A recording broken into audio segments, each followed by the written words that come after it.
The sound echoes across the Dragoon Mountains like it has for 1,000 years before.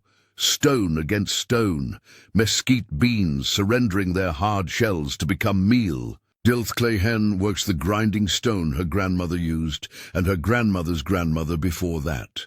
The rhythm is ancient, sacred even. She doesn't know, how could she? That this morning in 1885 will be among the last times these particular stones will sing together. Now here's what you need to understand about Apache women. Everything you think you know, forget it. These weren't the helpless camp followers of Hollywood westerns. These weren't women who waited in tipis while men made war. Apache women were the backbone of the most successful resistance movement in American history. And I mean that literally. Take Lozan, Victorio's sister. You know Victorio, the war chief who led the army on a chase across 2 countries for 3 years. Well, his sister Lozan could do something that made seasoned warriors stop and listen. She could find water in the desert. Not just any water, water that would keep 30 Apache families alive while they moved 30 miles a day across territory that killed army horses. Think about that for a second. 30 miles a day, in the Sonoran Desert, with children, with elderly people, with wounded warriors. The United States Army, with all their maps and scouts and supply trains, couldn't match that pace. But Apache women made it possible. How? Because women like Lozan held the knowledge. They knew which canyon would have water in September, which mountain spring ran year-round, which plants would keep you alive when the hunting failed. This wasn't just survival knowledge. This was military intelligence of the highest order. But Lozan was more than a water finder. She rode with the warriors. When Mexican soldiers attacked Apache camps, when American cavalry came hunting, Lozan was there with a rifle in her hands. The Mexicans called her the woman warrior. And here's the thing that gets me. She was accepted completely by Apache men who were fighting for their lives. That tells you something about Apache society that our ancestors never bothered to learn, and she wasn't alone. D'Arteste spoke 4 languages fluently. Apache, Spanish, English, and enough Mexican to negotiate with anyone from Sonora to Texas. When Geronimo needed to communicate with Mexican forces, when peace talks required someone who could navigate the deadly complexities of translation, they sent D'Arteste. Because getting the words wrong meant everyone died. Picture this scene, and I want you to really visualize this. An Apache woman sitting across from Mexican colonels and American officers. 3 different armies that have been trying to kill each other for decades. And she's the one person in the room who can make them understand each other. That's power. That's sophisticated diplomacy. That's exactly the opposite of what Americans thought they were fighting. Then there's Gayan. Her husband was killed by Comanche raiders. This was back when Apache bands fought each other as much as they fought Mexicans and Americans. Most people would grieve, would mourn, would let the men handle revenge. Gayan tracked the Comanche warrior who killed her husband across 200 miles of desert, found him at a trading post in New Mexico, challenged him to single combat, and took his scalp.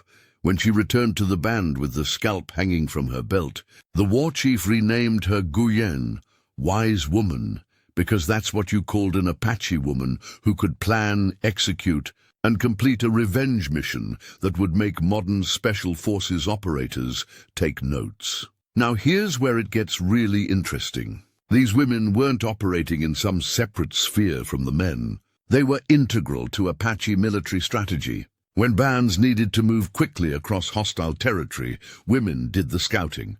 Those gathering expeditions, where women went out to collect agave hearts and pine nuts and medicinal plants, those doubled as intelligence operations. Apache women would spread out across a 50-mile radius, supposedly looking for food. But they were watching, learning patrol routes, counting soldiers, observing supply trains. When they returned to camp with baskets full of desert plants, they also brought military intelligence that kept their people alive. The army never figured this out. Never.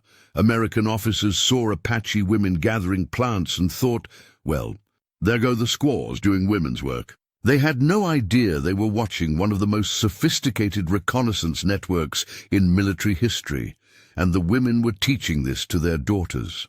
In wiki-ups made from bear grass and sottle, grandmothers would pass down knowledge that was simultaneously domestic wisdom and military training. How to read animal tracks, that's hunting knowledge, but it's also how you know if cavalry horses passed through yesterday. How to find water, that's survival knowledge, but it's also how you plan military movements across impossible terrain. The sunrise ceremony made this official. When Apache girls reached puberty, they underwent a ritual transformation that turned them into white-painted woman, the Apache's most sacred figure. For 4 days, the girl became the embodiment of supernatural power. The entire band would sing to her, dance for her, pray through her. But here's what the ceremony really did. It announced that this girl was now a full adult Apache woman, which meant she could make decisions about war and peace. She could own property. She could initiate divorce. She could become a medicine woman or a warrior or a diplomat or all three. The ceremony told everyone, this person now has agency. This person now has power. This person is now responsible for the survival of the Apache people. Americans never understood this. When they saw Apache women, they saw what they expected to see. Oppressed Indian squaws who needed to be saved from savage husbands. They couldn't process what was actually in front of them. Women who held real political power. Women who made military decisions. Women who could negotiate treaties or declare war. So when military pressure started intensifying in 1885, when General Cook's forces began their final campaign, Apache women faced an impossible choice. And they knew it was impossible. That's the tragedy here. They started burying things. Grinding stones too heavy to carry on a forced march. Water baskets woven by their grandmothers. Sacred objects that couldn't fall into army hands. But as they buried these tools of their independence, these symbols of their power, they knew they weren't just hiding possessions, they were burying their way of life. Dilth-cleyhen probably felt it that morning as she worked the grinding stones. The weight of ending. The sound of stone against stone carrying a finality it had never carried before. Because somewhere in the mountains around her, General Cook's scouts were closing in. And somewhere in Washington, bureaucrats were already planning the trains that would carry Apache families east, far east, to places where grinding stones and desert wisdom and water knowledge meant nothing, to places where Apache women would have to learn entirely new kinds of power. By September of 1886, the impossible choice arrived. Geronimo's surrender at Skeleton Canyon wasn't just about one war chief giving up. It was about the end of a civilization where women like Lauzon and D'Arteste and Guyon could exist as they were. Picture that morning, September 4th, 1886. Geronimo's third wife, Ziye, sits in the shade of a ramada, nursing her baby, while federal negotiators make their promises about safe passage east. Her eyes, and this is what the newspaper accounts never captured, her eyes are reading lies in their faces. She knows what's coming. The other women know what's coming. They've been preparing for months, teaching their children survival skills for a world none of them have seen. But what can you teach a desert child about surviving in Florida? How do you prepare a daughter who can find water in the mountains for life in a swamp? Ziye listens to the promises about farms in the east, about schools for the children, about being reunited with the men already sent to prison in Florida. She nods at the right moments, says the words the negotiators want to hear. But she's watching, learning, planning, because Apache women don't just survive by adapting to new environments. They survive by finding ways to maintain their power in new environments. And as she shifts her baby to her other arm and agrees to board the train that will take them all away from everything they've ever known, Ziye is already calculating, how do you remain Apache when they take away the desert? How do you teach your daughter to be white-painted woman when they forbid the ceremony? How do you keep your people alive when they separate you from everything that has kept your people alive for 1,000 years? These are the questions that will define the next phase of Apache resistance. Because the surrender at Skeleton Canyon, that wasn't the end of the story. That was just the end of the war Americans could understand. The war that was about to begin. the war for cultural survival, for the right to remain Apache in a world determined to erase Apache identity. That war would be fought by women, in prisons disguised as schools, in exile disguised as education, in a place called Fort Marion, where Spanish stones would witness the next chapter of Apache defiance, and it would be fought with weapons the army never saw coming. Weapons like adaptation, like memory, like the kind of intelligence that could turn a captor's kindness into communication networks, like chocolate. Holbrook Station, September 8th, 1886. Shigar has never seen anything like it. The iron horse sits on metal tracks, breathing steam and coal smoke like some demon from the old stories. Except the old stories never prepared her for this. The old stories never told her she'd be holding her 4-year-old daughter's hand while armed guards pushed them toward the smoking beast that would swallow their world. 400 Apache women and children. Think about that number. 400 people who have never been more than a day's walk from water they could find themselves. Never been further from home than their own feet could carry them back. And now they're about to be loaded into wooden cars that will take them 2,000 miles from everything they know. The smell hits you first. Cold and fear, and too many bodies pressed together. Shigar lifts her daughter into the wooden car, and the child whispers her first English word. Train, just like that. Train. The first word of the new language comes from the machine that's carrying her away from the old one. Now here's what you need to understand about this journey. This wasn't just transportation. This was theater. Psychological warfare of the most calculated kind. The route they chose, Kansas City, Chicago, Birmingham, these weren't accidents. The government wanted crowds. They wanted newspapers. They wanted every American between Arizona and Florida to see the conquered Apache women and children in chains, because that's what sells a war to the public. Victory parades, proof that the savage threat has been neutralized. Look at them now, no longer the fearsome Apache warriors who held off the army for decades. Just defeated women and frightened children being shipped east like cargo. But if you think that's all that was happening on that train, you're missing the real story. 3 days and 3 nights. 72 hours of constant motion at speeds that made these desert people sick to their stomachs. Through landscapes that violated everything they understood about how the world was supposed to work. Iteda, she's the daughter of Cochise himself, pressed her face to the window as red rocks gave way to green forests. Mountains she'd never imagined. Valleys that dropped away into mist. Rivers wider than any wash she'd ever seen flood after the summer rains. And she's watching her people. Warrior women who could track a deer across granite. Who could read weather patterns 3 days in advance. Who could navigate by stars and wind direction. These same women are gripping their children and praying to whatever spirits might hear them above the screech of metal. Wheels on metal rails. Motion sickness was the least of it. This was cultural vertigo on a scale we can barely imagine. Everything these people knew about distance, about travel, about the relationship between humans and landscape, gone, replaced by this mechanical impossibility that ate miles like a monster. In Kansas City, the train stopped. Refueling, the guard said, but really, it was showtime. The crowds gathered like this was some kind of carnival. Hundreds of white faces pressed against the platform barriers, staring at the savage women through the car windows, pointing, taking photographs, buying postcards that would say, Apache prisoners, Kansas City, September 1886. Shigar maintained her dignity. Had to, because her daughter was watching, learning how an Apache woman behaves when the world tries to break her spirit. But when a white woman approached their window with bread and milk for the child, something passed between those two mothers that transcended everything else happening around them. The white woman's own child peered out from behind her skirts, maybe 4 years old, same as Shigar's daughter.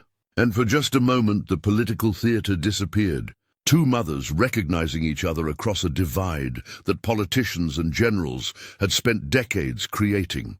The bread was accepted. The milk was shared, and Shigar filed away another lesson about surviving. In this new world, sometimes the kindness of strangers becomes a weapon against those who want to destroy you. But the real education was still coming.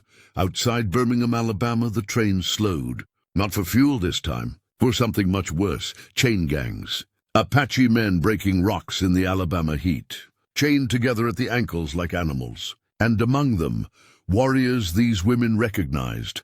Husbands, brothers, sons who had been captured earlier and sent east to learn the value of honest labor. The women pressed against the windows. Some cried out.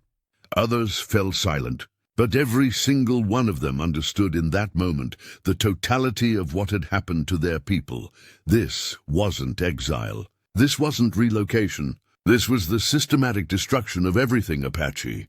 The men reduced to breaking rocks. The women and children being shipped to prison. The families scattered across half a continent.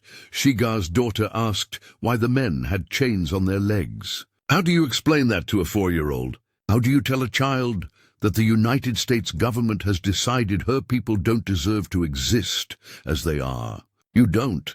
You tell her to remember their faces. You tell her those are Apache men, and Apache men survive whatever the world does to them. You tell her that survival sometimes looks different than you expect, but it's still survival. The train rolled on, through Georgia pine forests that seemed to swallow the horizon, through swamplands that reeked of decay and stagnant water, through a landscape so alien to desert people that it might as well have been another planet. And finally, St. Augustine, Florida. The fortress rose from the coastline like something from the old Spanish stories. Massive stone walls weathered by centuries of storms. Gunports that had once pointed toward pirate ships now empty and waiting for a different kind of prisoner. Fort Marion, built by conquistadors 300 years earlier to guard against English raiders. Now it would hold the last free Apache women and children. The irony wasn't lost on anyone who knew history. Spanish stones that had once imprisoned English pirates would now cage the daughters of the desert. European imperial architecture repurposed for American imperial needs. As the train hissed to a stop and the doors opened, Shigar stepped onto the platform carrying her daughter. The air was wrong, thick and humid and tasting of salt. The ground was wrong, sandy and unstable, nothing like the solid rock of home. Even the light was wrong, filtered through moisture and Spanish moss into something pale and sickly. But she stood straight, looked around with the calculating eyes of a woman who intended to survive this. Because that's what Apache women did. They adapted. They learned. They found ways to turn impossible circumstances into opportunities. The guards were already separating families. Children here, mothers there, grandmothers in another group.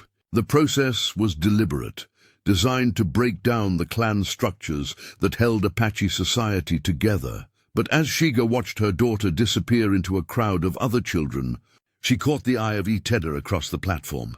Then Zia.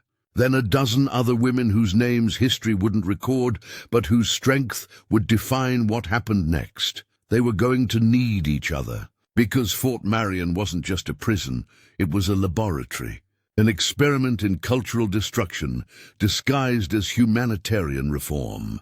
And the Apache women walking through those Spanish gates were about to become test subjects in the most sophisticated campaign of psychological warfare ever attempted against indigenous people. The conquistadors who built these walls never imagined they'd one day hold desert women whose knowledge of survival would make Spanish explorers look like helpless children. They never imagined that the stones they stacked to keep pirates out would become classrooms, where Apache mothers taught their daughters how to remain Apache in a world determined to erase Apache identity. They never imagined chocolate, but then again, neither did the Apache women walking through the gates. Not yet. That discovery, and what they'd do with it, was still waiting in the humid Florida air, sweet and bitter and full of possibilities no one could predict. Second Lieutenant George Ratton stands in the courtyard of Fort Marion, watching Apache women explore their new prison. And he's starting to understand that he's been assigned to guard people who know things he doesn't. The fortress walls weep, literally weep, Moisture seeps through 300-year-old Spanish stones, like the fort itself is crying for what it's witnessed. Pirates tortured to death, English sailors left to rot in cells that flood during high tide. And now Apache women, who can read the desert like a book, but have never seen the ocean. Ratton's job is simple: keep them contained, keep them alive, keep them moving towards civilization. What he doesn't realize yet is that Apache women have been studying him since the moment they walked through the gates, learning his routines, testing his weaknesses, planning their own version of survival. October 15th, 1886. A humid morning that makes the desert women's clothes stick to their skin like wet bandages. That's when Catherine Ratton makes a decision that will change everything. She's Lieutenant Ratton's wife, and she's been watching Apache children cry themselves to sleep for 5 weeks. Children who wake up screaming from nightmares about iron horses and chain gangs. Children who won't eat the army rations because nothing tastes like home. So when the church ladies from Pennsylvania send a care package filled with Hershey bars, because apparently feeding chocolate to savage children is the Christian thing to do, Catherine decides to try something. She breaks off a square from the dark brown bar and offers it to little Charlie Dilth-cleyhen, Geronimo's son, 4 years old and hasn't smiled since the train. Charlie takes the chocolate, sniffs it like a suspicious animal, touches it to his tongue. And then, miracle, he laughs. Actually laughs as the sweetness melts in his mouth, so different from pine nuts and prickly pear syrup that it might as well be magic. His mother, Dilth-cleyhen, watches this, studies her son's reaction, then takes a careful taste herself. Now think about this moment. Really think about it. Here's a woman whose people have survived in the Sonoran Desert for 1,000 years on foods that would kill most Americans, whose knowledge of plants and their properties is so sophisticated that she can cure diseases white doctors have never heard of. And she's tasting processed sugar and cocoa for the first time.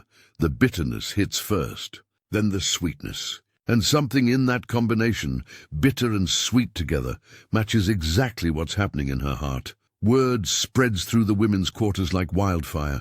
The white woman has food that makes children stop crying. Food that tastes like nothing from the old world, but somehow comforts like the old world used to. Within a week, Catherine Ratton is distributing chocolate squares to every Apache child in Fort Marion. And the Apache women are paying attention to everything about this process. When does she bring the chocolate? Tuesday and Friday mornings, right after the flag ceremony. How much does she bring? Enough for every child, but never any extra. Where does she store it? In a wooden box in the commandant's office. Locked, but not guarded. Who decides which children get chocolate first? Catherine herself, based on who looks saddest. And there's the opening Apache women have been looking for. Huera is the first to figure it out. She teaches her 6-year-old daughter to say thank you in English when Catherine offers chocolate. Not because Huera believes in gratitude toward captors, but because she's noticed something. Catherine's face lights up when Apache children speak English words, so Huera starts a campaign. Whispers to other mothers during the evening meal. Demonstrates how a few English phrases earn extra chocolate for their children. And suddenly, Apache children are learning their first English words, not from army schoolmasters, but from their own mothers, who are turning their captors' kindness into a survival strategy. Please, thank you, more, good morning, Mrs. Ratton. Each phrase earns chocolate. Each chocolate earns a moment of happiness for children who have precious few moments of happiness. And each interaction teaches Apache women something new about how white people think. By November, the chocolate distribution has become the most important social event in Fort Marion. Not because of the candy, though the children certainly love it, but because it's become a communication network. Here's how it works. Catherine brings the chocolate to the main courtyard every Tuesday and Friday. She calls the children forward by name, speaking slowly and clearly so they can learn proper pronunciation. While the children crowd around her, the mothers gather in small groups, supposedly just watching their kids, but they're talking, quietly, in Apache, about everything from guard rotations to rumors about their husbands in Alabama to the strange letters some of them have received from children sent to Carlisle School in Pennsylvania. The guards think they're watching candy distribution to Indian children. What they're actually watching is the Apache Women's Intelligence Network in action, and then Commandant Richard Pratt visits from Carlisle. Pratt has theories about civilizing Indians through industrial education. He really believes, that you can kill the Indian and save the man through the right combination of manual labor, Christian instruction, and white food. When he sees Apache children enjoying chocolate, he writes enthusiastically to Washington about how savage children show natural preference for refined sweets over their primitive foods. This proves, he argues, that Indians want to be civilized. They just need proper guidance to abandon their barbaric ways. What Pratt doesn't understand, what he will never understand, is that Apache mothers are conducting their own experiment. They're studying white behavior through chocolate the same way they once studied animal behavior through tracking. They notice that Catherine Ratton becomes emotional when children hug her after receiving chocolate. They notice that guards relax their vigilance during distribution time because everyone seems happy and peaceful. They notice that Protestant church ladies donate more candy than Catholic ones, and that packages from Pennsylvania arrive more reliably than packages from New York. Most importantly, they notice that white people use food to express affection, to build relationships, to show approval. This is useful information for women who need to navigate a world where their survival depends on understanding their captor's psychology. December 24th, 1886. Christmas Eve in a Spanish prison. The charity organizations have outdone themselves. Pounds of chocolate arrive from churches across the Northeast. Candy canes from Boston. Peppermint drops from Philadelphia. Enough sugar to make every Apache child in Fort Marion sick to their stomachs. But the Apache women have been planning for this. Secret meetings in the women's quarters after lights out. Whispered conferences in Apache while pretending to admire each other's sewing. A debate that goes to the heart of what it means to remain Apache in captivity. Old Nade argues for complete rejection. Accept nothing from the whites. Eat nothing that doesn't come from Apache hands. Maintain cultural purity no matter the cost. Younger mothers like Zye disagree. Their children's survival matters more than symbolic gestures. If chocolate keeps kids from crying themselves to sleep, if English words earn better treatment, if adaptation means living long enough to see home again, then adapt. The argument that settles it comes from Huera. She points out that Apache people have always incorporated useful things from other cultures. Metal tools from Mexican traders, horses from Spanish conquistadors, even some foods, coffee, wheat flour, that made Apache life better without making Apache people less Apache. Chocolate, she argues, is just another tool, and tools are only dangerous if you forget who you are while using them. So they make a decision. Accept the Christmas chocolate. Let their children enjoy it. But use the distribution time for something the whites will never see coming. Message networks. While guards think they're watching grateful Indians celebrate Christian charity, Apache women are actually passing information between cells. Who's sick and needs traditional remedies? Which guards can be trusted with small favors? What rumors they've heard about their husbands and sons in other prisons. They're turning chocolate distribution into Apache communication infrastructure. Christmas morning. Catherine Ratton arrives with her biggest delivery yet. Chocolate Santa Clauses from Massachusetts. Chocolate coins wrapped in gold foil from Connecticut. Even chocolate letters that spell out English words. Because some donor thought Apache children should literally eat the alphabet of civilization. The children gather around her like always. But this time, their mothers are using the chaos for something Catherine will never notice. Dilth-cleyhen passes a message to Zye about medicine hidden in a chocolate tin. Zye signals to Iteda about a guard who might carry letters. Iteda whispers to Nade about news from the men's work gangs.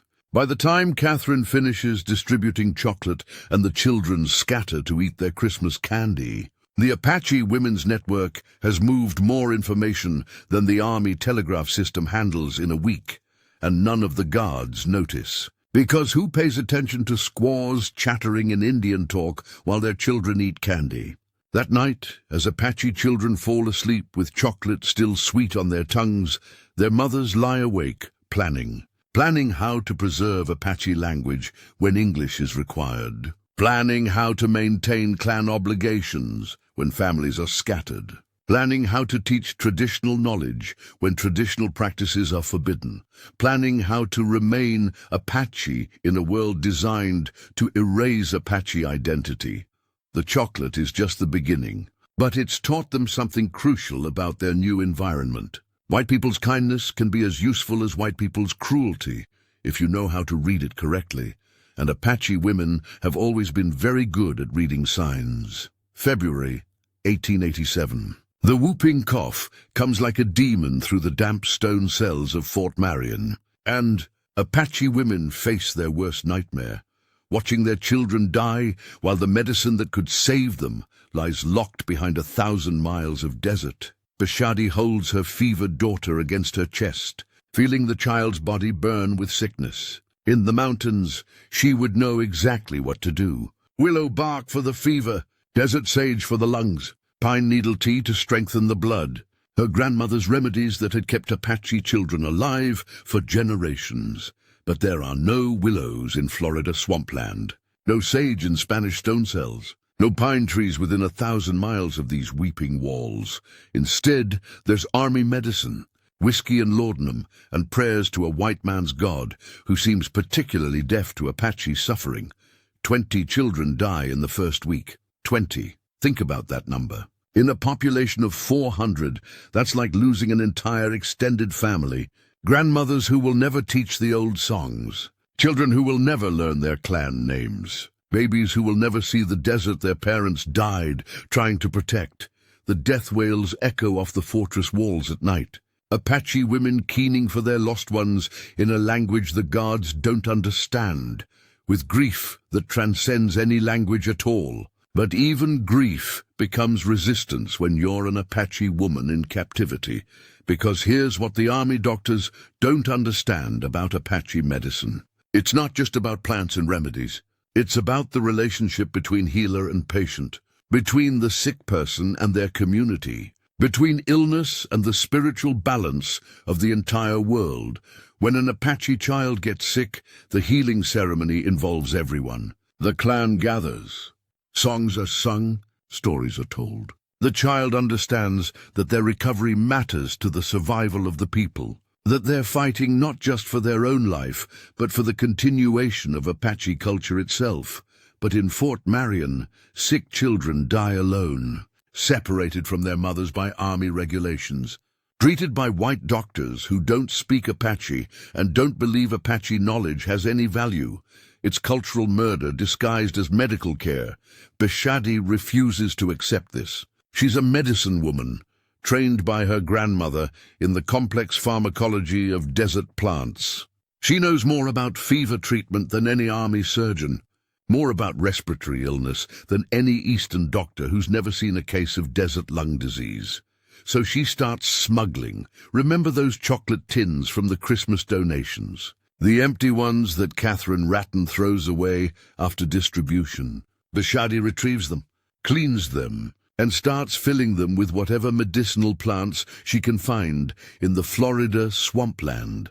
Spanish moss that grows on oak trees, not as good as pine needles, but it has some of the same properties for lung troubles. Palmetto berries, bitter like desert plants, may be useful for stomach problems. Even crushed oyster shells from the beach. Calcium for children whose bones are growing weak in captivity. It's improvised medicine, desperate substitution. But it's Apache medicine, practiced by Apache hands, guided by Apache knowledge that goes back centuries, and Catherine Ratton helps her. Not officially. Catherine could never officially help an Apache woman practice traditional medicine that would violate every regulation about civilizing the Indians. But when she sees Beshadi grinding plants in a chocolate tin, when she understands what's happening, she doesn't report it. Instead, she starts leaving more empty tins around the women's quarters. She begins taking longer routes through the fort, giving Beshadi time to gather plants without being observed. She even brings books from her own collection, botanical guides that Beshadi can't read but can study for the pictures, learning which Florida plants might substitute for desert remedies. It's a conspiracy of mercy between two women who should be enemies. But the real breakthrough comes with the arrival of Elbridge Eyre. Burbank is an artist from Illinois, sent by the Bureau of Indian Affairs to paint portraits of the Apache prisoners for the official record. The idea is to document the savage features before civilization transforms them into proper Americans. What Burbank doesn't expect is how these women use his presence. Posing for portraits becomes another form of resistance. When Burbank asks Dilth-cleyhen to sit still while he captures her primitive features, she's actually studying his paint supplies, learning which pigments mix to create traditional Apache colors, memorizing the consistency of his materials because Burbank pays his models. Not much, a few coins for each sitting. But those coins add up, and more importantly, he sometimes pays in trade goods, including art supplies. The women start volunteering for portrait sessions, competing for the privilege of sitting motionless for hours while a white man documents their defeat. The guards think this proves how much the Apache women want to participate in their own civilization. What's actually happening is much more sophisticated. The women are using Burbank's paints to create maps on their cell walls. Not obvious maps that would get them punished, but Apache visual language encoded in designs that look like mere decoration to white eyes. A series of red and yellow lines that appears to be abstract art. That's actually a territorial map showing water sources in the Dragoon Mountains. A pattern of dots and circles that seems like random design. That's a calendar marking important ceremonies and clan gatherings. Under the noses of their guards, Apache women are preserving cultural knowledge in plain sight. But the boldest act of resistance comes when army regulations require all prisoners to attend Christian church services. Every Sunday morning, Apache families are marched to the makeshift chapel in the fort's main courtyard. They're required to sit quietly while the chaplain explains how Jesus died for their sins and how accepting Christian salvation will earn them eventual release from prison. The women comply. They sit, they listen. They even sing when required, but they're singing Apache words to Christian melodies. Nadestse organizes this. She studied the hymns carefully, learned the rhythms and chord progressions. But when the congregation sings Amazing Grace, the Apache women are actually singing traditional prayers in their own language. Amazing Grace. How sweet the sound becomes an Apache blessing for children far from home. I once was lost, but now am found becomes a prayer for warriors in chain gangs. Was blind, but now I see becomes a promise that Apache people will survive this darkness and see the desert again. The white congregation thinks they're witnessing the beautiful conversion of savage souls to Christian faith. What they're actually hearing is one of the most sophisticated acts of cultural preservation in American history. The irony is perfect. Apache women using Christian worship services to maintain Apache spirituality, turning their captors' religious requirements into opportunities for resistance. And it works because white people hear what they expect to hear. When Apache women sing in harmony with Christian hymns, white ears interpret this as assimilation success rather than cultural defiance. But the most dangerous resistance happens in the women's quarters after lights out. Zegojuni is a medicine woman, trained in the sacred ceremonies that maintain spiritual balance for the Apache people.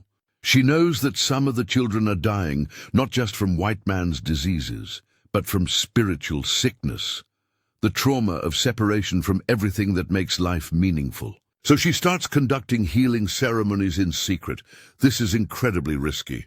Apache spiritual practices are absolutely forbidden in Fort Marion. Getting caught would mean solitary confinement, reduced rations, maybe even transfer to a worse prison.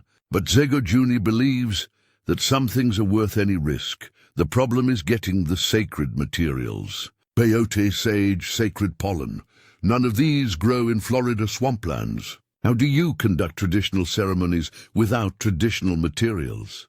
Zegojuni finds a way. She convinces the guards that she needs special plants for female troubles, a category of illness that makes white men extremely uncomfortable and unwilling to ask detailed questions. She describes symptoms that sound medical but vague, requests permission to gather women's medicine from the areas around the fort. The guards, embarrassed and confused, grant permission. Anything to avoid discussing women's health issues. So Zegojuni begins gathering substitutes. Plants that don't have the exact spiritual properties of peyote, but can serve similar ceremonial functions. Herbs that aren't sacred sage but can carry prayers in their smoke. Natural materials that can substitute for traditional elements in healing rituals. Then, in the darkest hours before dawn, she conducts modified Apache ceremonies for sick children and grieving mothers. It's adaptive spirituality, traditional ceremonies transformed for impossible circumstances. But the core remains Apache, the understanding that healing requires spiritual intervention, that individuals cannot recover outside their cultural context, that medicine is as much about community as it is about chemistry. The children who participate in these secret ceremonies recover faster than those who don't, not because the substitute materials are medically superior, but because they're receiving treatment that acknowledges their Apache identity rather than trying to erase it. When army doctors notice this pattern, they attribute it to the natural resilience of the Indian constitution. They never suspect that Apache medicine women are conducting illegal healing ceremonies 20 feet from their offices. By spring of 1887, a complex economy of resistance has developed within Fort Marion. Chocolate tins become medicine containers. Art sessions become map-making opportunities. Church services become language preservation events. Medical consultations become ceremonial supply runs, and all of it coordinated by Apache women who have transformed their captivity into the most sophisticated cultural preservation program in indigenous American history. The guards think they're watching the gradual civilization of savage prisoners. What they're actually witnessing is the Apache masterclass in adaptive survival. But the greatest test is still coming. Because in March of 1888, Captain Pratt will return from Carlisle School with plans that will push Apache resistance beyond anything they've faced so far. Plans to take their children. March 15th, 1888. Captain Richard Henry Pratt arrives at Fort Marion with blueprints for cultural genocide disguised as educational opportunity. Pratt has spent 2 years perfecting his system at Carlisle Industrial School in Pennsylvania. He's proved, to his own satisfaction at least, that you can indeed kill the Indian and save the man through the right combination of military discipline, industrial training, and complete separation from tribal influences. Now he wants the Apache children. All of them. Every child over the age of 6, shipped north to Carlisle, where they'll be transformed from savage Apache children into civilized American citizens. Their hair cut short. Their names changed from Apache to English. Their languages forbidden. Their memories of family and clan and desert homeland systematically erased. It's the final solution to the Apache problem. And it starts with a mother's worst nightmare. Dilth-cleyhen, wife of the war chief Chihuahua, watches her 7-year-old son Ramon board the train to Pennsylvania. His hair, the long black hair that connected him to his ancestors, that marked him as Apache, that she had braided with her own hands since he was old enough to sit still, gone. Cut off with army scissors and swept into a pile with dozens of other children's hair. His clothes, the traditional Apache clothing that carried clan symbols, that told stories about his family's history, that marked his place in the social structure of his people, replaced with a military-style uniform that makes him indistinguishable from every other Indian child being shipped to industrial school. His name, Ramon, given to him in honor of his grandfather who fought beside Cochise, officially changed to Robert. Because Ramon sounds too Mexican, too foreign, too unlike the American citizens these children are supposed to become. But it's his eyes that break her heart. 7 years old, and he's looking at her like he's already starting to forget who she is. This is what Pratt calls progress. This is what the Bureau of Indian Affairs calls educational opportunity. This is what newspaper editorials call the humane solution to the Indian problem. But here's what you need to understand about what's actually happening. This isn't education. This is systematic child abduction backed by federal law. This is cultural destruction so complete it makes military conquest look merciful by comparison, because you can recover from a military defeat. You can rebuild after your villages are burned. You can regroup after your warriors are killed.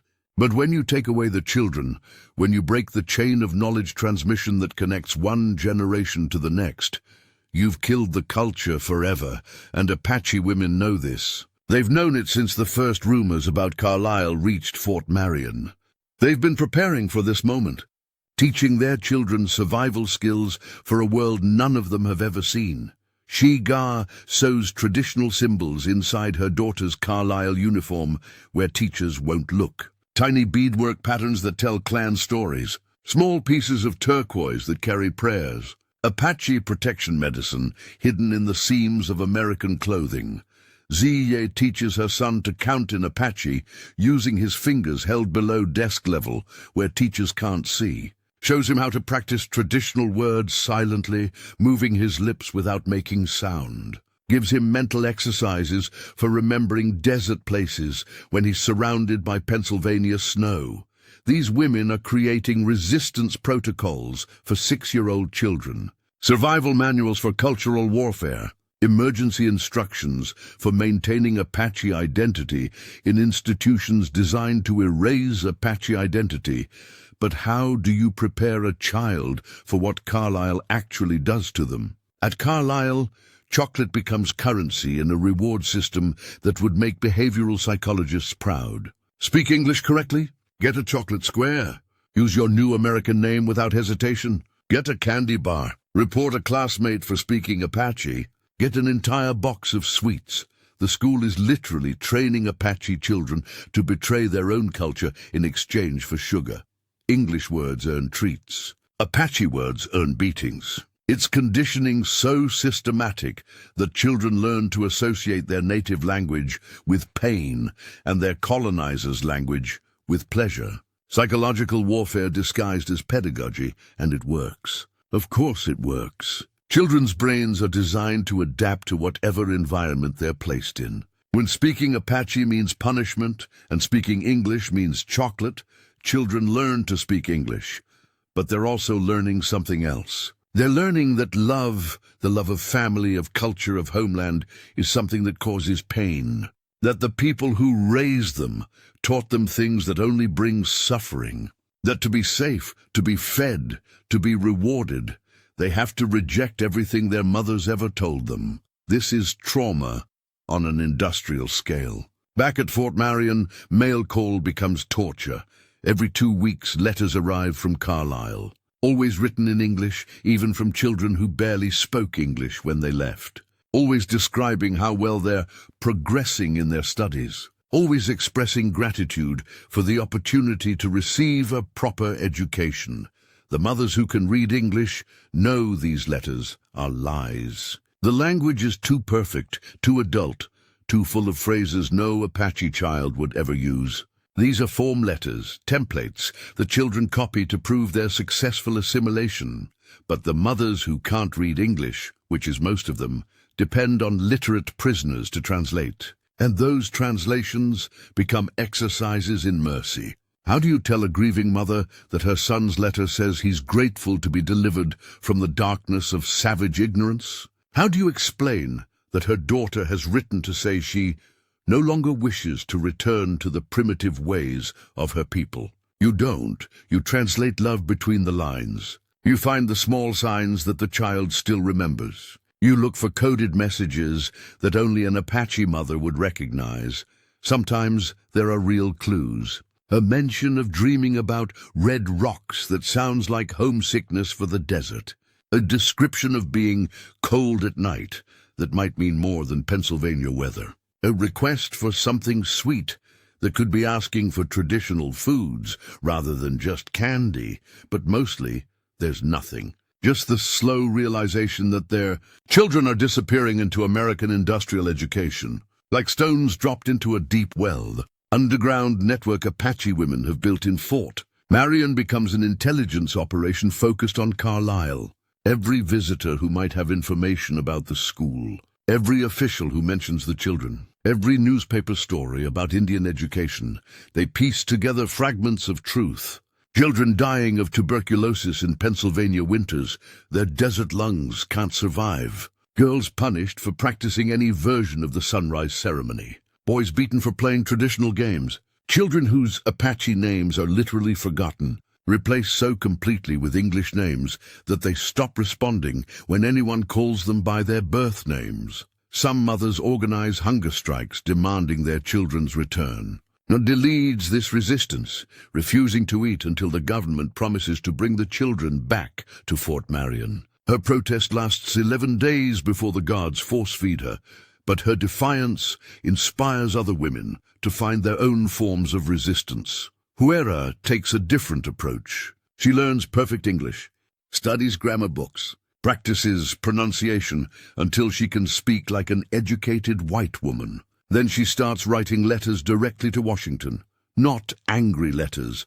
That would be dismissed as savage hysteria. Carefully crafted letters that use the language of Christian civilization to make her case. Letters that quote Bible verses about the sanctity of family.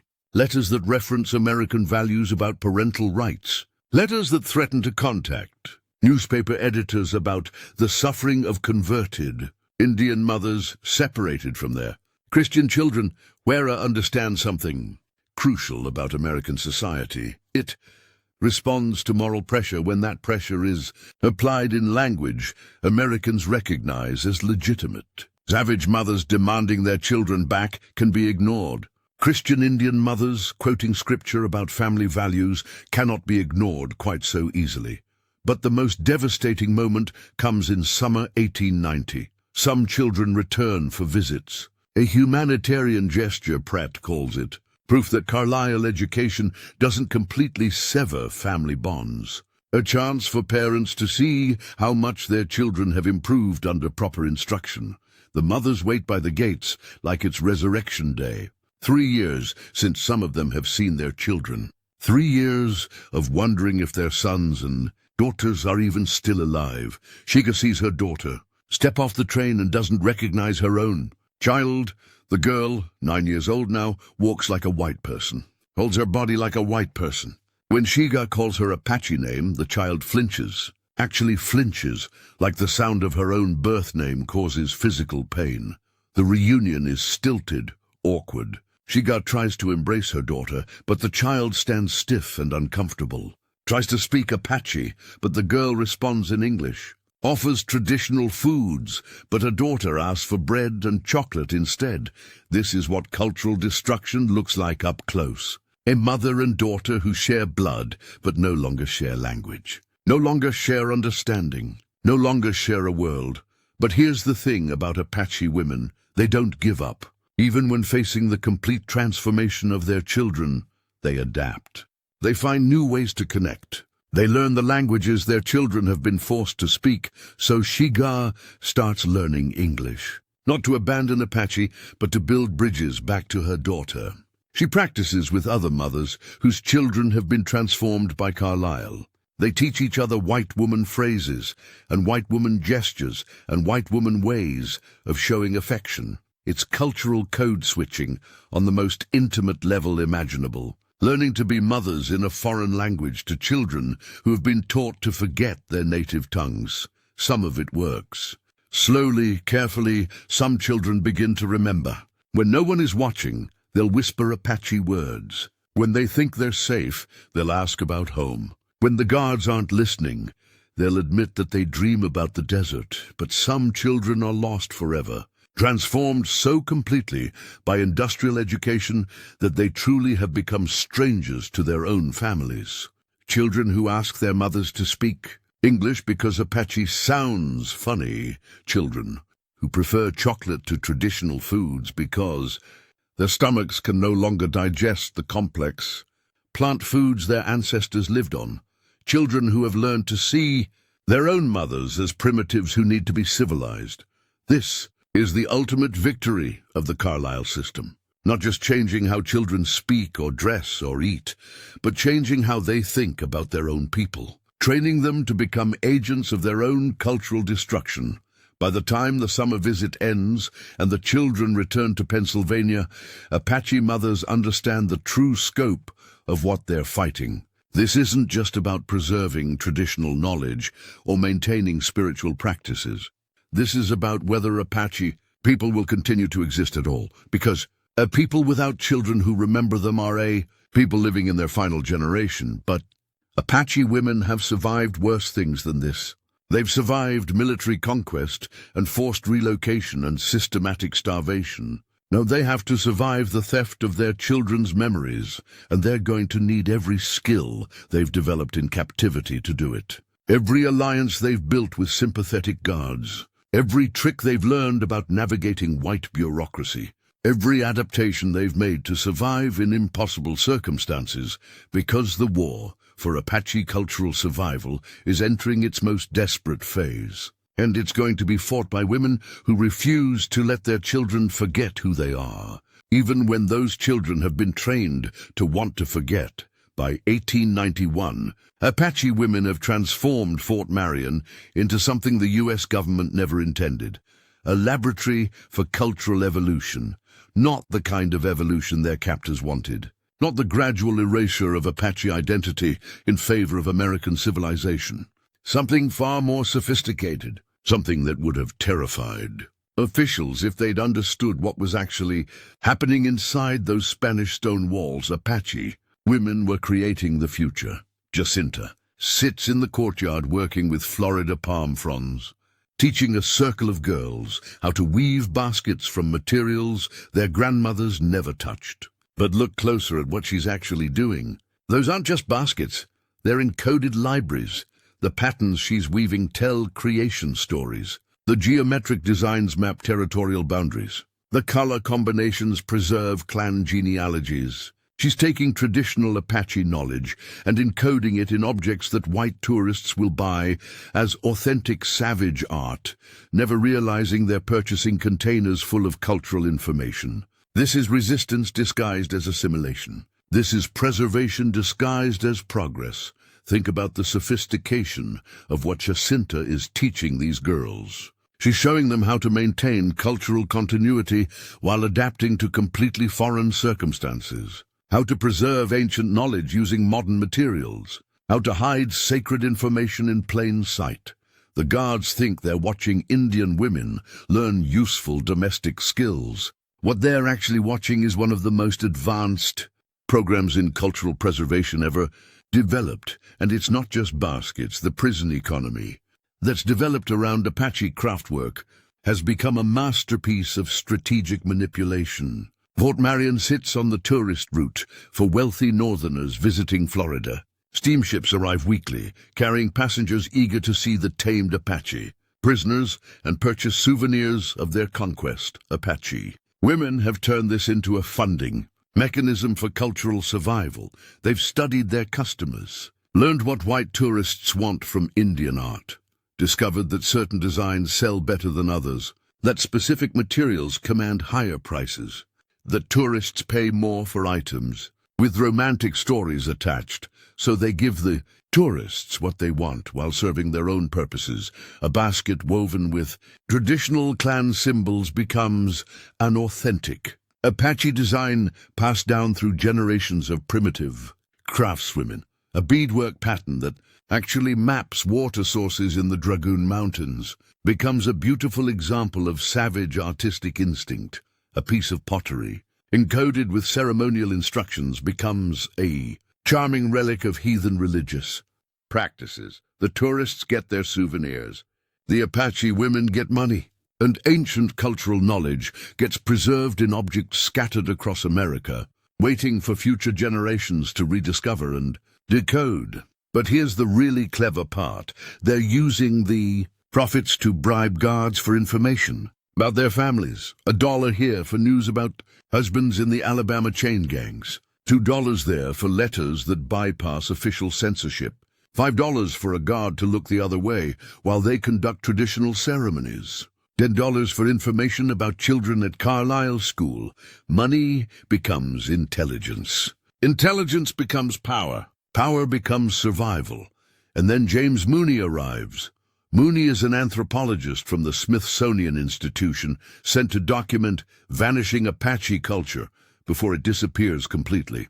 He's part of the scientific salvage operation, the idea that you can preserve cultural knowledge in museums and scholarly papers, even after you've destroyed the people who created that knowledge. What Mooney doesn't understand is that he's walking into a spiderweb spun by some of the most sophisticated cultural strategists in American history. The Apache women have been waiting for someone like him, someone who wants to learn about traditional practices, someone who will pay for cultural information, someone whose academic credentials give him access to official channels they can't reach.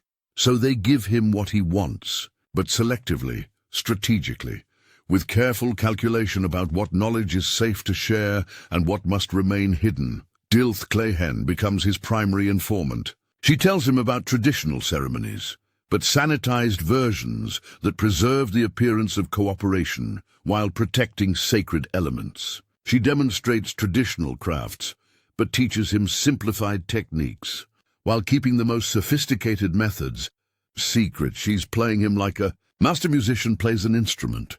When Mooney asks about Apache religious practices, Dilth-cleyhen describes public ceremonies that anyone might have witnessed, while never mentioning the secret rites that maintain spiritual power. When he asks about traditional medicines, she explains common remedies while concealing the advanced pharmaceutical knowledge that could threaten white medical authority. And when he asks about the fate of Apache culture, she gives him exactly the story he wants to hear.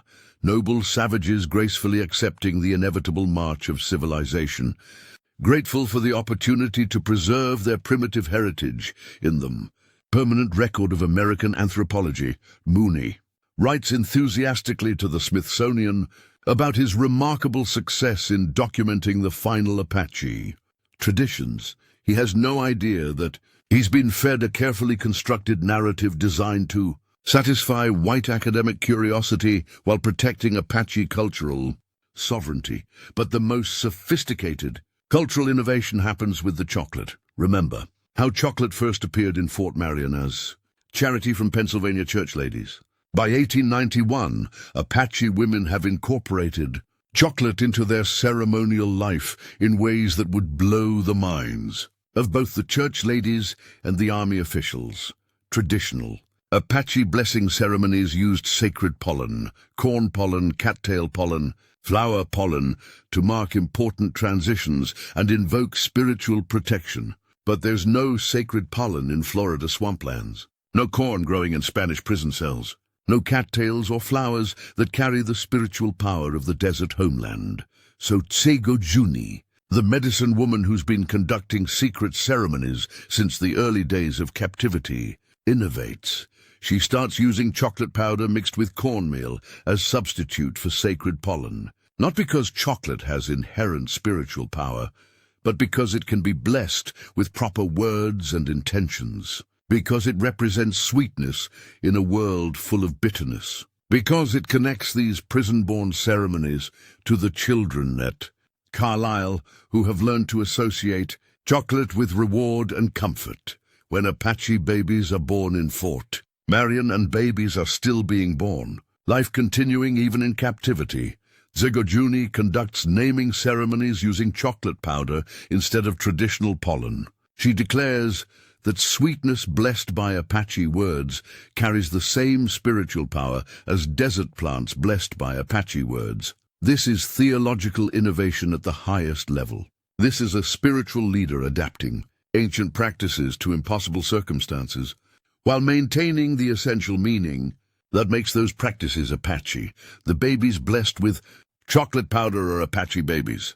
The ceremonies conducted with Florida substitutes are Apache ceremonies. The cultural knowledge preserved in tourist baskets is Apache knowledge, but it's also something new, something that could only exist in this specific historical moment, under these specific conditions. Created by these specific women, its Apache culture evolved for survival in the modern world. The white officials who run Fort Marion have no idea what they're witnessing. They see Indian women making crafts for tourists, talking to anthropologists, adapting to civilized conditions. They write reports to Washington about the success of their humanitarian policies. What they're actually overseeing is one of the most successful cultural preservation programs in human history. A system so sophisticated that it turns every aspect of captivity into an opportunity for cultural reinforcement. Progressive prison reformers visit Fort Marion and marvel at how well the Apache women have adapted to cottage industries. Look how eagerly they learn lace making. See how beautifully they've mastered European needlework techniques. Observe how grateful they are for the opportunity to earn honest wages. But those same reformers never notice that the lace patterns incorporate traditional beadwork designs. Never realize that the needlework tells stories in visual Apache language. Never understand that the Honest Wages Fund, an underground economy of cultural preservation. They see what they expect to see, primitive women grateful for the opportunity to learn civilized skills. They miss what's actually happening. Sophisticated cultural strategists turning white institutional systems against themselves. By 1892, the system is so well developed that Apache women are training the next generation in advanced cultural survival techniques. Girls born in captivity learn to weave tradition into tourist products. Children who speak English as their first language learn to encode Apache knowledge in forms white people will never recognize. Teenagers who have never seen the desert learn to preserve desert wisdom for future generations who might someday return home. This is education for cultural continuity under impossible circumstances. This is resistance through adaptation. This is proof that Apache identity is stronger than any system designed to destroy it. But the ultimate test is still coming. Because release from Fort Marion won't mean freedom. It will mean the next phase of a struggle that has no end in sight. Soon these women will face the challenge of maintaining Apache culture in a world where being Apache is legal, but being traditionally Apache is nearly impossible. Where they can live outside prison walls, but cannot return to traditional homelands. Where their children can speak Apache but cannot live Apache lives. They'll need every skill they've developed in captivity, every alliance they've built with sympathetic whites, every technique they've learned for hiding cultural knowledge in acceptable forms, every innovation they've created for maintaining spiritual practice under hostile conditions, because the real test of what they've built in Fort Marion isn't whether it can survive imprisonment, it's whether it can survive freedom. Release comes piecemeal, like everything else the United States government does to Apache families, calculated to cause maximum disruption while maintaining the appearance of humanitarian progress. 1894. First group of women and children released from Fort Marion. Not back to Arizona, that would be too much like justice. To Fort Sill, Oklahoma. Foreign plains that mock their desert. Memories with endless grass where red rock should stand. As Ye steps off the train at Lawton Station carrying a suitcase full of objects that tell the story of 8 years in captivity. Chocolate tins converted to medicine containers. Palm frond baskets encoded with traditional stories. Letters from Carlisle written in a language her son learned to speak but never learned to feel. She's 43 years old. She was 35 when they loaded her onto the Iron Horse at Holbrook Station.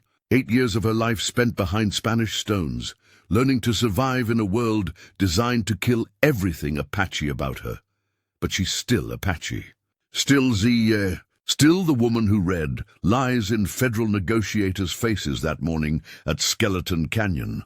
Fort Sill is supposed to be their new reservation, their permanent home, according to government officials who speak as if permanence is something they have the right to decide for other people. Rolling hills and scattered oak trees. Good farmland, they're told, perfect for learning agricultural civilization. But these are desert people. They know water from wind patterns and read weather in the flight paths of hawks. Oklahoma weather moves differently. Oklahoma plants grow in alien patterns. Oklahoma promises things the desert never promised and fails to deliver things the desert always provided. Still, it's not Fort Marion.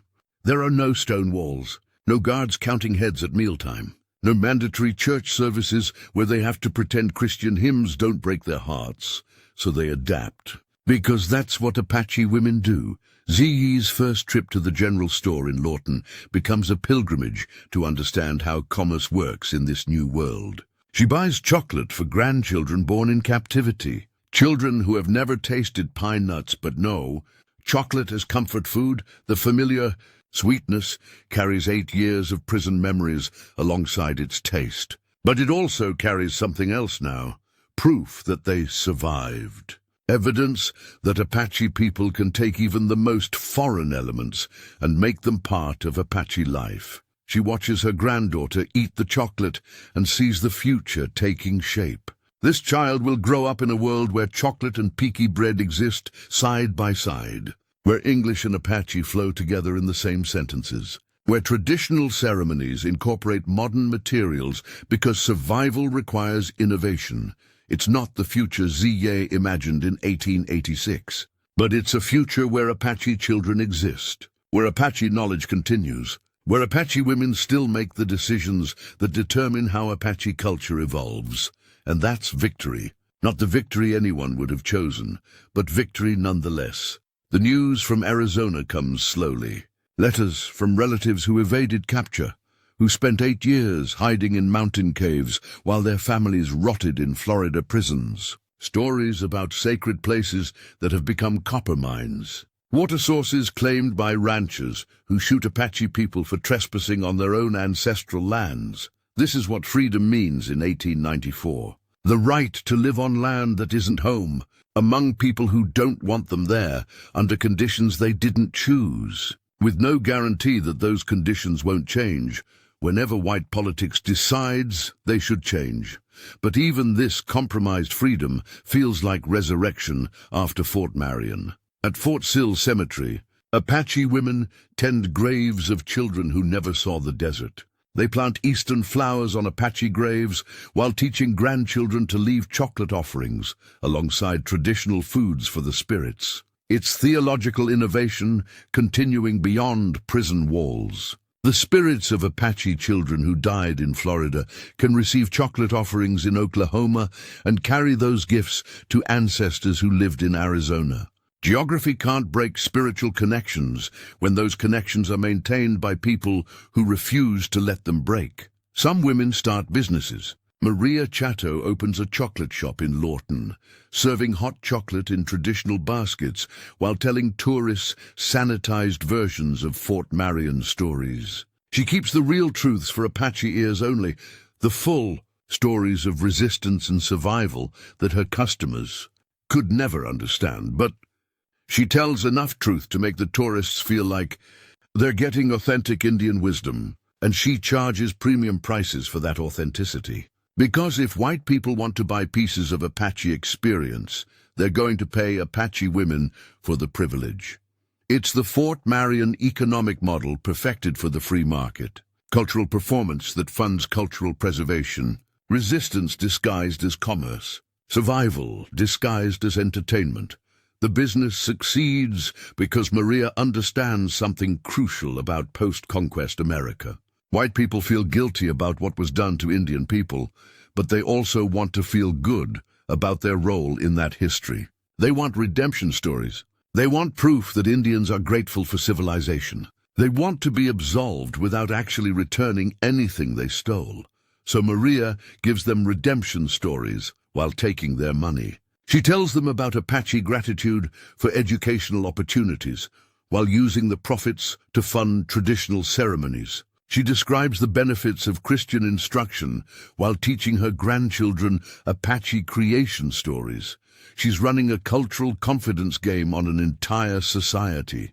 And it works because her customers want to be conned, But the most important gathering happens in 1911, the last reunion of Fort Marion survivors. Elderly women sharing chocolate while speaking in Apache about grandchildren who prefer baseball to traditional games. 15 women left alive from the original 400. 15 survivors of the most systematic attempt at cultural destruction in American history. And they're sitting in a circle, speaking the language they were forbidden to speak, practicing the traditions they were supposed to forget, teaching the knowledge they were supposed to abandon. Their grandchildren don't all speak Apache fluently. Their great-grandchildren prefer American foods to traditional meals. Some of their descendants have completely assimilated into white society and rarely visit the reservation, but Apache people still exist. Apache culture continues to evolve. Apache women still make the crucial decisions about how their communities survive in an hostile world. That's the victory. Not preservation of some museum version of pre-contact Apache life that was never possible after 1886, but preservation of Apache identity as a living, changing, adapting force that can incorporate chocolate and Christianity and English language while remaining essentially Apache. The women share memories of Fort Marion like veterans comparing battlefield stories. The night 20 children died from whooping cough. The morning they first tasted chocolate. The discovery of Tsegojuni's secret peyote ceremony. The summer their children returned from Carlisle speaking English better than Apache. Each memory is painful, but each memory is also proof of survival, evidence that Apache women faced impossible circumstances and found ways to maintain their essential identity while adapting to transformed conditions. They remember Catherine, Ratton with something approaching affection, the white woman who helped smuggle medicinal plants in chocolate tins without realizing she was enabling Apache cultural resistance. She probably died thinking she had helped civilize savage women. She never understood that she had actually assisted one of the most sophisticated preservation programs in indigenous American history. They remember Captain Pratt with bitter laughter.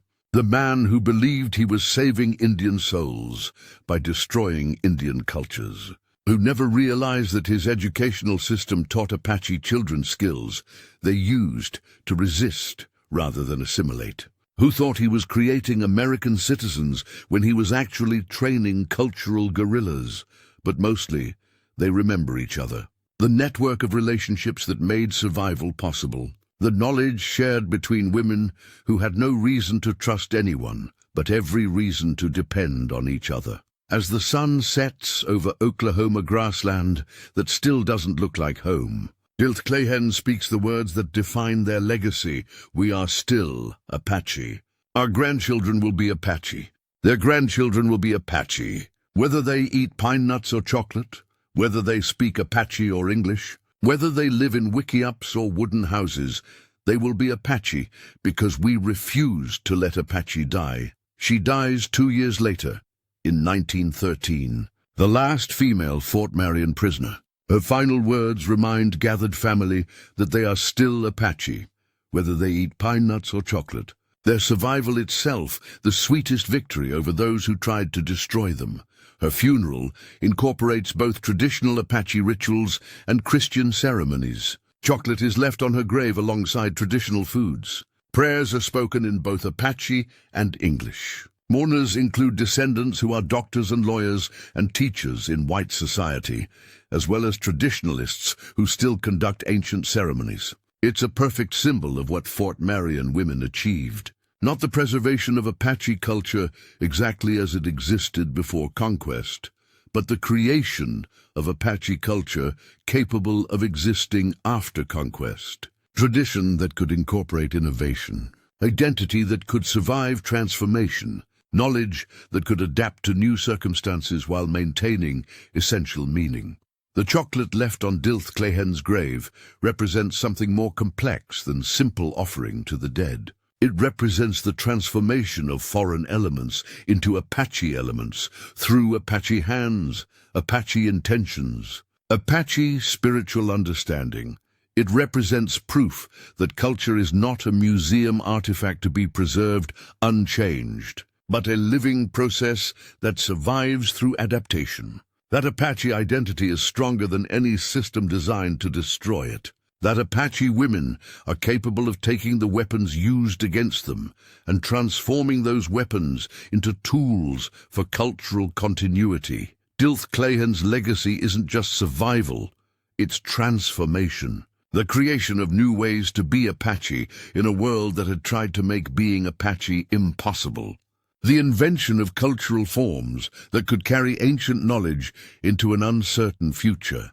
Her great-granddaughter will grow up eating chocolate and peaky bread, speaking English and Apache, living in frame houses and conducting traditional ceremonies. She will face different challenges than Dilth-cleyhen faced, but she will face them with tools that Dilth-cleyhen and her generation created through 8 years of creative resistance in a Spanish prison. That's the real victory of the Fort Marion women. Not just that they survived, but that they created conditions for Apache survival that could outlast their own lifetimes. Not just that they preserved tradition, but that they invented new traditions capable of carrying Apache identity into futures they could never predict. The sweetness of chocolate on Dilth-cleyhen's grave carries all of this history. Bitter and sweet together, foreign and familiar combined, ancient meanings expressed through modern materials, just like the future they made possible, just like the survival they achieved,